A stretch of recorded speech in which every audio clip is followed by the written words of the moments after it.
তোমাদের জন্য আজকেও রাজশাহী বিশ্ববিদ্যালয়ের ইংরেজি ক্লাসের জন্য কিছু প্রশ্ন নিয়ে এসেছি।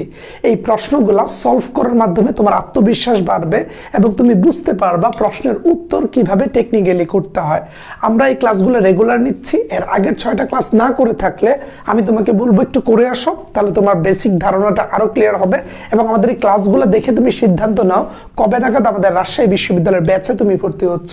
দেখো এখানে বলা হচ্ছে she is happily been married dash the poet for the last 10 years। তাহলে এখানে দেখো মেরি, তাহলে কোনো ব্যক্তিকে বিয়ে করা অর্থে আমরা জানি মেরি টু বসে, কি মেরি টু অর্থাৎ বিবাহ করা অর্থে যে she has been happily marry to the poet for the last 10 years। বলা হচ্ছে সে গত 10 বছর ধরে একজন কবিকে বিয়ে করে খুব সুখে দিন কাটাচ্ছে।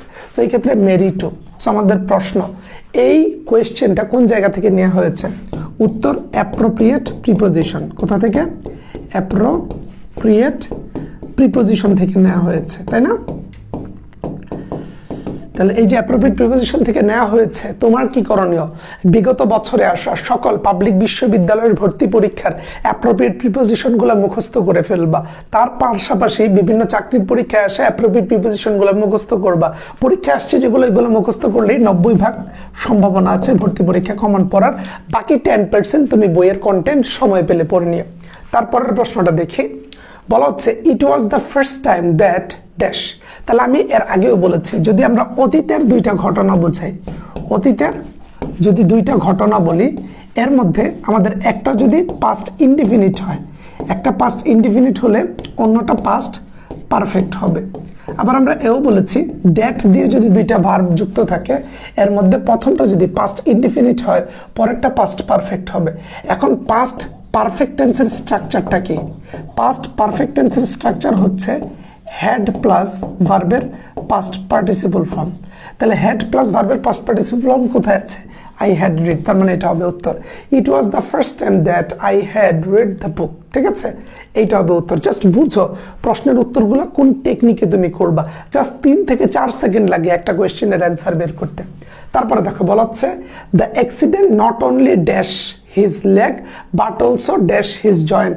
এটা বের করতে বড় জোর 5 সেকেন্ড সময় লাগবে। তুমি অপশন বুঝলে বা পড়লেই উত্তর বুঝে যাবা। দেখো বলা হচ্ছে দ্য অ্যাক্সিডেন্ট নট অনলি, আমরা এখানে ভার্বগুলো দেখি, ব্রেকস, ব্রোক, ব্রোক, ব্রেকিং।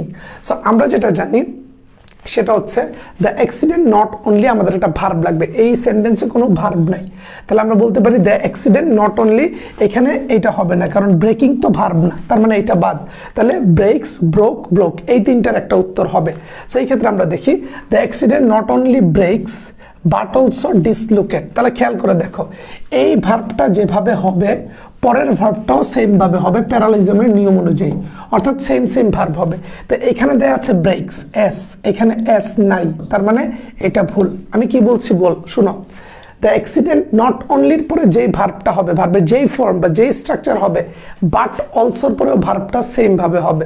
সো এই ক্ষেত্রে আমরা যদি নট অনলির পরে ব্রেকস দেই, তাহলে বাট অলসোর পরে আমাদের ডিসলোকেটস দেওয়ার কথা, তার মানে এটা ভুল।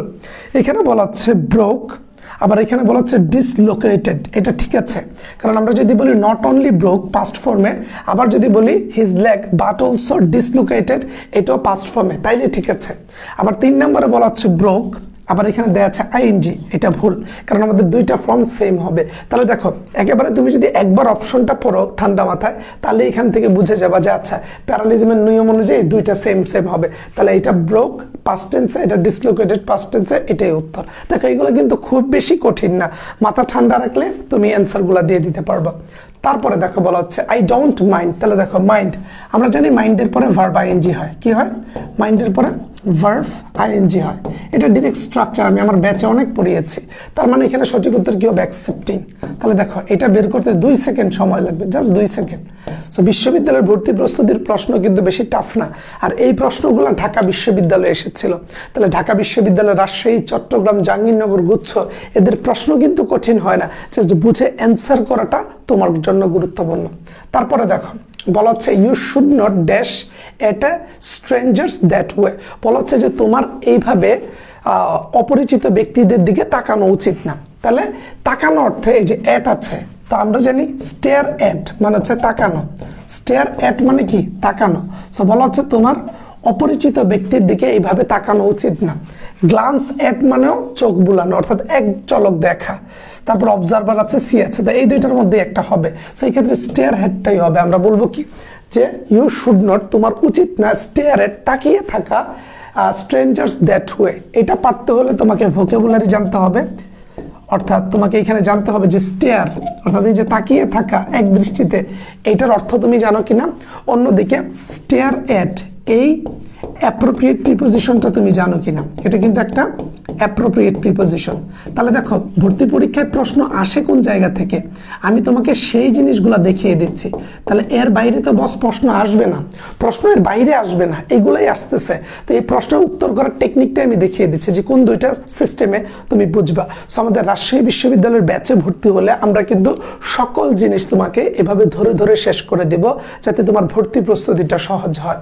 তারপরে দেখো বলা হচ্ছে choose the best option, complete the sentence. The bus, তাহলে দ্য বাস এখানে কমপ্লিট করতে বলছে। The bus arrived late this evening, এটা ঠিক আছে।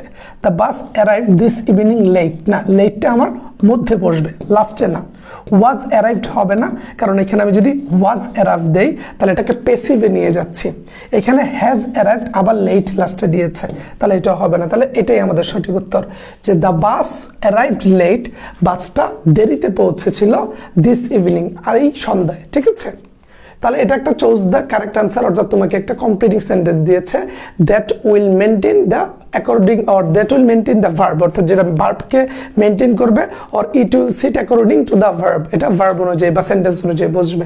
তারপরে দেখো বলা হচ্ছে my grandfather said I will dash, তাহলে দেখো এটা হচ্ছে একটা ন্যারেশনের প্রশ্ন। ন্যারেশনের প্রশ্নের মধ্যে আমরা জানি পার্সন বদলায় আর ভার্ব বদলায়। তো ভার্বের ক্ষেত্রে উইল থাকলে আমরা উড বসাই, উডের পরে ভার্বের প্রেজেন্ট ফর্ম হবে হ্যাভ। তাহলে প্রশ্নে দেখো উড হ্যাভ কোথায় আছে, এখানে আছে নাই, এখানে আছে নাই, এখানে আছে আছে, এখানে আছে নাই, তার মানে এটাই উত্তর। একেবারে সিম্পলি এই জায়গাটা দেখলেই হয়। আমরা জানি ন্যারেশনের ক্ষেত্রে আমরা ভার্বের পরিবর্তন করি, উইল থাকলে উড বসাই, উড বসিয়েছি, উত্তর হয়ে গেছে। এত দৌড়াদৌড়ি করা লাগে না বস, ঠিক আছে। জাস্ট মাথা ঠান্ডা রেখে আমরা এই জিনিসগুলোকে সলভ করবো। এরপরে কি বলা হচ্ছে দেখো, এরপরে বলা হচ্ছে choose the correct sentence. She felt humiliated at her own lack of insight। তো এই ক্ষেত্রে দেখো এই প্রশ্নটা কোন জায়গা থেকে দিয়েছে, এই প্রশ্নটা দিয়েছে বস তোমাকে অ্যাডজেক্টিভ থেকে। এই প্রশ্নের মূল সারমর্ম হচ্ছে লিঙ্কিং ভার্বের পরে, লিঙ্কিং ভার্বের পরে, লিঙ্কিং ভার্বের পরে অ্যাডজেক্টিভ বসে, এইটা হচ্ছে তোমার মূল স্ট্রাকচার। তাহলে খেয়াল করে দেখো, আমরা জানি ফিল হচ্ছে একটা লিঙ্কিং ভার্ব, এরপরে হিউমিলেটেড হচ্ছে একটা অ্যাডজেক্টিভ। তাহলে এই কোয়েশ্চেনের অ্যান্সারটা ঠিক আছে। এরপরে she third person singular number, তাহলে ফিলস হওয়ার কথা। থার্ড পারসন সিঙ্গুলার নাম্বার হলে এস বাই এস হবে না, এখানে হয়নি। শি ফিলস ঠিক আছে, বাট এখানে দিয়েছে হিউমিলেট ভার্ব, কারণ আমরা কি জানি ফিলস হচ্ছে একটা লিঙ্কিং ভার্ব, এবং লিঙ্কিং ভার্বের পরে তোমার হচ্ছে অ্যাডজেক্টিভ বসে, বাট এই জায়গায় ভার্ব দিয়েছে, তাই এটা হবে না। এখানে দিয়েছে শি ফিলস, বাট এইটা দিয়েছে হিউমিলেটিং, কারণ আমাদের দরকার অ্যাডজেক্টিভ হিউমিলেটেড। সো এটাও ভুল। সো এই কোয়েশ্চেনের অ্যান্সারটা কি, লিঙ্কিং ভার্বের পরে অ্যাডজেক্টিভ বসবে। এই জিনিসটা জানলে এই প্রশ্নের উত্তরটা শেষ। সো এইভাবে ধরে ধরে যখন রাজশাহী বিশ্ববিদ্যালয়ের পড়াটা শেষ করে দেওয়া হবে, তোমার জন্য চান্স পাওয়াটা সহজ না, সেই চান্স পাওয়াটাকে আরও সহজ করে দিতে আমরা তোমাদের জন্য নিয়ে এসেছি রাজশাহী ইউনিভার্সিটির batch target R U batch, যেখানে বাংলার ক্লাস নিব 20টি, ইংরেজির ক্লাস 20টি, সাধারণ জ্ঞানের ক্লাস নিব আমরা 20টি। এই কোর্সের কোর্স ফি হচ্ছে 1800 টাকা। তুমি যদি 25 ডিসেম্বরের মধ্যে ভর্তি হও, আমরা তোমাকে মাত্র 1000 টাকায় কোর্সটি করার সুযোগ দিচ্ছি, 800 টাকার একটা ডিসকাউন্ট থাকছে। মানবিকের এই কোর্সের ক্লাস শুরু হবে 5 জানুয়ারি থেকে। তুমি যদি ভর্তি হতে চাও তাহলে নিচের এই দুটো নাম্বারে কল দিতে পারো, অথবা আমাদের ফেসবুক পেজে মেসেজ করতে পারো। মেসেজ করে আমাদেরকে বলো, আমরা বিস্তারিত সকল কিছু বলে দেবো। যারা সি ইউনিটের আছে তাদের জন্য আমাদের বাংলা ক্লাস দেখো 20টি, ইংরেজির 20টি, হিসাব বিজ্ঞানের 20টি, ম্যানেজমেন্টের 20টি, আইসিটিরও কিছু ক্লাস রেখেছি আমরা। আমাদের এই কোর্সের ক্লাস শুরু 5 জানুয়ারি থেকে। 1800 টাকার কোর্স ফিতে 1000 টাকায় তুমি ভর্তি হতে পারবে, অর্থাৎ টোটাল 800 টাকার ডিসকাউন্ট থাকতেছে যদি তুমি আমাদের এই কোর্সে 25 ডিসেম্বরের মধ্যে ভর্তি হও। কবে? 25 ডিসেম্বরের মধ্যে। এবং এই দুইটা নাম্বারে বিকাশে বা নগদে টাকা পাঠিয়ে দিলে হবে, ফেসবুক পেজে SMS করলেও হবে। ক্লাসগুলো ফেসবুক সিক্রেট গ্রুপে লাইভে নেব, ওই ক্লাসগুলো রেকর্ডেড থাকবে, আমাদের ওয়েবসাইটে সাজানো থাকবে। সো পরবর্তীতে তুমি দেখে নিতে পারবা। ক্লাস শেষে লেকচার শিট PDF আকারে দিব। প্রতিটা ক্লাস যেহেতু রেকর্ডেড থাকবে, তুমি পরবর্তীতে তোমার ইচ্ছা মতো সময় দেখতে পারবা। নিয়মিত আমরা পরীক্ষা নিব, টোটাল প্রায় 60-70টা পরীক্ষাই দিতে পারবা তুমি। সো এই ব্যাচে ভর্তি হলে রাজশাহী বিশ্ববিদ্যালয়ের জন্য আর প্রেশার নিতে হবে না। এখন রাজশাহী বিশ্ববিদ্যালয়ের পরে তুমি কি গুচ্ছতে পরীক্ষা দিবা না, জাহাঙ্গীরনগরে দিবা না, চট্টগ্রামে দিবা না, অধিভুক্ত 7 কলেজে দিবা না? এখন ওইগুলোর জন্য কি তোমার পক্ষে বারবার কোচিং করা সম্ভব না। সো যেহেতু বারবার কোচিং করা সম্ভব না, সেই ক্ষেত্রে তোমার একটা কোচিং করেই যেন সব শেষ হয়ে যায়, এটা মাথায় রাখতে হবে না। তাই তোমাদের কথা মাথায় রেখে আমরা একটা অল ইন ওয়ান ব্যাচ নিয়ে এসেছি, যেখানে আমরা গুচ্ছ, রাজশাহী, জাহাঙ্গীরনগর, চট্টগ্রাম এবং অধিভুক্ত 7 কলেজের জন্য ক্লাস নিব। এই কোর্সে আমরা বাংলা ক্লাস নিব 20টি, ইংরেজির 20টি, সাধারণ জ্ঞান 20টি, সাথে থাকবে মৌলিক জিকে গুচ্ছের জন্য। এর বাইরে ম্যাথ ক্লাস 10টি, IQ 10টি, IQ থাকবে জাহাঙ্গীরনগর এবং চট্টগ্রামের জন্য, ICT ক্লাস 8টি, ম্যানেজমেন্ট ক্লাস থাকবে 20টি সি ইউনিটের জন্য, অ্যাকাউন্টিং ক্লাস থাকবে 20টি সি ইউনিটের জন্য, মার্কেটিং ফিনান্স ক্লাস থাকবে 7 কলেজের জন্য। কোর্স ফি 1800, এখন ডিসকাউন্টে 1200 টাকায় ভর্তি চলছে। বাট তুমি যদি 25 ডিসেম্বরের মধ্যে ভর্তি হও, তাহলে মাত্র 1000 টাকায় তুমি আমাদের এই কোর্সটাতেও ভর্তি হতে পারবা। কোর্সে ভর্তি হওয়ার জন্য এই দুটো নাম্বারে কল দিতে পারো, অথবা আমাদের ফেসবুক পেজে SMS করলে তোমাকে বিস্তারিত সকল কিছু বলে দেওয়া হবে। এখন তুমি চাইলে রাজশাহী বিশ্ববিদ্যালয়ের ব্যাচেও ভর্তি হতে পারো। আর যদি বলো যে না ভাইয়া রাজশাহীতে হব না, আমি অল ইন ওয়ানে হব, আমি গুচ্ছতেও দিব, রাজশাহীতেও দিব, জাহাঙ্গীরনগরে দিব, চট্টগ্রামে দিব, অধিভুক্ত 7 কলেজে দিব। সো তুমি কি বারবার টাকা দিয়ে ভর্তি হবা, কয়বার টাকা দিয়ে ব্যাচে ভর্তি হবা? সো একবার লাস্ট টাইম আমাদের এই একটা ব্যাচে ভর্তি হও, বিশ্ববিদ্যালয়ের ভর্তি পরীক্ষার আগ পর্যন্ত আমরা সম্পূর্ণ সিলেবাস শেষ করে দিব। প্রতিটা ইউনিভার্সিটির জন্য আলাদা আলাদা আমরা টপিকগুলোকে গাইড করব, যাতে করে তোমার বুঝতে সুবিধা হয়। সো আমরা পরের প্রশ্নটাতে যাই। দেখো বলা হচ্ছে because of its global status, বলা হচ্ছে গ্লোবাল বৈশ্বিক যে পদমর্যাদা, সেটার কারণে অ্যান্ড কলোনিয়াল হিস্টরি এবং উপনিবেশ ইতিহাসের উপর ভিত্তি করে English is often considered to have hegemony.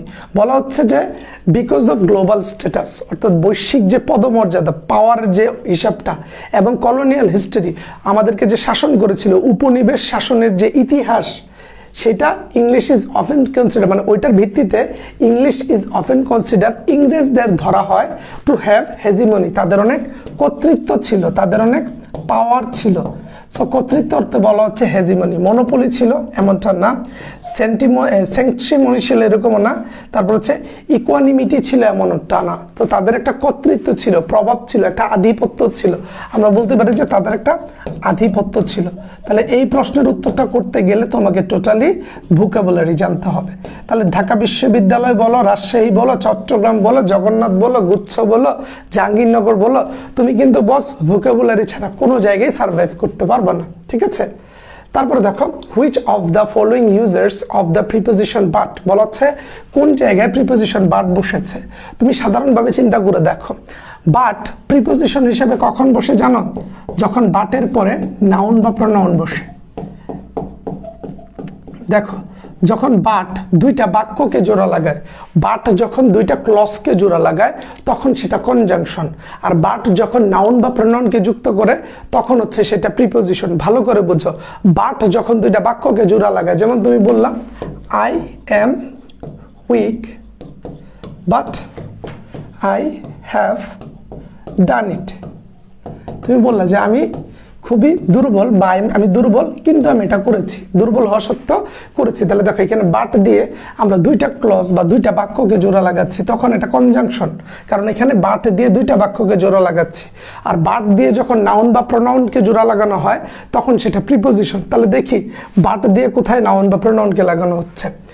I am no one but, তাহলে দেখি যে বাটের পরে হিটা হচ্ছে একটা প্রনাউন। তাহলে আমরা বলেছি কি যে যখন বাট দিয়ে নাউন প্রনাউন যুক্ত হবে, তখন সেটা হবে প্রিপোজিশন, এবং আমাদেরকে বলেছে প্রিপোজিশন বের করতে। তারপরে দেখো বলছে he does not dash dash dash. এই যে দেখো বাট প্লে, বাটের পরে প্লে দিয়েছে, তার মানে বাটের পরে ভার্ব দিয়েছে। আমরা জানি বাটের পরে ভার্ব বসে না, তাহলে এটা ভুল। আই ক্যানট বাট, এখানে দেখো বাটের পরে ইনফিনিটিভ দিয়েছে, এটা ভুল, কারণ আমরা জানি বাটের পরে যদি তোমার নাউন বা প্রোনাউন বসে তাহলে এটা প্রিপোজিশন। এখানে তোমার হচ্ছে এই যে বাটের পরে আবারও ইনফিনিটিভ দিয়েছে, তার মানে এটাও ভুল। জাস্ট সিস্টেমটা জানা থাকলে, একটা লাইন জানা থাকলে কোয়েশ্চেনের অ্যান্সার করা সহজ, এবং কোন লাইনের ভিত্তিতে এই কোয়েশ্চেনের অ্যান্সারগুলো করবা সেগুলাই আমরা আমাদের ব্যাচে বলে দিব। তারপর দেখো, আমরা যদি পরের টপিকটাতে যাই, find the correct sentence. Correct সেন্টেন্সটা বের করতে বলছে। দেখো বলা হচ্ছে how long have you been here for, তুমি এখানে কতদিন ধরে আছো। এই প্রশ্নের অপশনটা ঠিক আছে। এখানে বলছে আই হ্যাভ নো, আমরা জানি হ্যাভের পরে ভার্বের পাস্ট পার্টিসিপল ফর্ম নোন বসার কথা, তার মানে এটা ভুল। বলা হচ্ছে I cannot but to alternative, cannot বাটের পরে টু অল্টারনেটিভ বসে না, ক্যানট বাটের পরে ভার্বের বেস ফর্ম বসে, তাহলে এইটাও বাদ। This is the worst tsunami since 10 years, তাহলে সিন্স থাকলে আমরা কি জানি পাস্ট টেন্স হয়, বাট এখানে প্রেজেন্ট টেন্স দিয়েছে, এটাও ভুল। তাহলে এটা হচ্ছে সঠিক উত্তর। তুমি জাস্ট দেখো, উত্তর বের করার টেকনিকটা দেখো, সাইকোলজিটা বুঝো। আমরা আমাদের রাজশাহী ইউনিভার্সিটির ব্যাচে এভাবে ধরে ধরে শেষ করে দিব। তারপরের প্রশ্নটা দেখো, which of the following sentence has an adverb. কোথায় অ্যাডভার্ব হচ্ছে?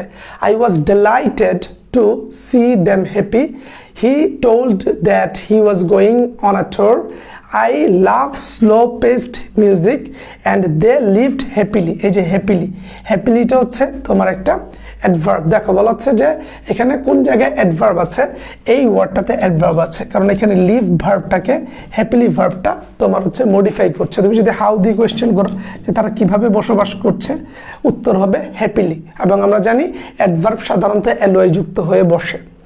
তারপরে দেখো বলা হচ্ছে the synonym of the word progress. আমরা জানি কি প্রগ্রেস মানে হচ্ছে উন্নতি, এগিয়ে যাওয়া, সামনে আগানো, এটাকে বলা হয় প্রগ্রেস। তাহলে প্রগ্রেসের সিনোনিম কি হবে? অ্যাডভান্সমেন্ট। কি হবে? প্রগ্রেসের সিনোনিম হবে অ্যাডভান্সমেন্ট। তারপরে দেখো, find out the correct spell word. এখানে কারেক্ট স্পেল ওয়ার্ড হচ্ছে নৌসা, এবং এটা তোমার টেক্সট বুক থেকে এসেছে, এবং এরও বাইরে এই কোয়েশ্চেনগুলা তুমি বিগত বছরগুলা যত পাবলিক বিশ্ববিদ্যালয়ের ভর্তি পরীক্ষা হয়েছে সেইখানে আসা স্পেলিংগুলা পড়লে রাজশাহী, জাহাঙ্গীরনগর, চট্টগ্রাম, গুচ্ছ, ঢাকা বিশ্ববিদ্যালয়ের সব জায়গার প্রশ্ন কমন পড়বে, এবং এটাও একটা বিগত বছরেরই প্রশ্ন। তারপরে দেখো, identify so let freedom from the prodigious hilltops of New Hampshire. এটা আসলে কোন ধরনের সেন্টেন্স? সো আমরা জানি লেট দিয়ে যদি কোনো কিছু শুরু হয় তার মানে হচ্ছে এটা ইম্পারেটিভ সেন্টেন্স। লেট দিয়ে শুরু হলে এটা কি ইম্পারেটিভ সেন্টেন্স, তার মানে একটা নর্মাল সেন্টেন্স বের করতে দিয়েছে। সো এই হচ্ছে আমাদের আজকের ক্লাস। ক্লাসটা ভালো লাগলে তোমার বন্ধু বান্ধবকে মেনশন দিবা যে দোস্ত আমি পুরো ক্লাসটা দেখেছি, তুই দেখ। এবং তোমরা যদি চাও আমাদের রাজশাহী ইউনিভার্সিটির ব্যাচে ভর্তি হতে পারো। ব্যাচে ভর্তি হতে কল দাও আমাদের এই নাম্বারে, এবং তুমি যদি হচ্ছে বস 25 তারিখের মধ্যে ভর্তি হতে পারো তাহলে কিন্তু আমাদের 1800 টাকার কোর্স তুমি শুধুমাত্র 1000 টাকায় করতে পারছো। সো আমাদের নাম্বারে কল দাও, যোগাযোগ করে এই নাম্বারে কল দিলে আমার সাথে কথা বলতে পারবা। ব্যাচে ভর্তি হয়ে যাও। আমরা চাই তোমাদেরকে বেস্ট একটা সার্ভিস দিতে, আমরা চাই তোমাদের সম্পূর্ণ প্রস্তুতিটা গুছিয়ে দিতে, এবং আমাদের বিশ্বাস ভালো কিছু হবে, ভালো কিছু আসতেছে। তোমরা চান্স পাও এই দোয়া করি দিন শেষে, এবং আমাদের ব্যাচের মাধ্যমে তোমাদের সম্পূর্ণ প্রস্তুতি গুছিয়ে দিব। আসসালামু আলাইকুম।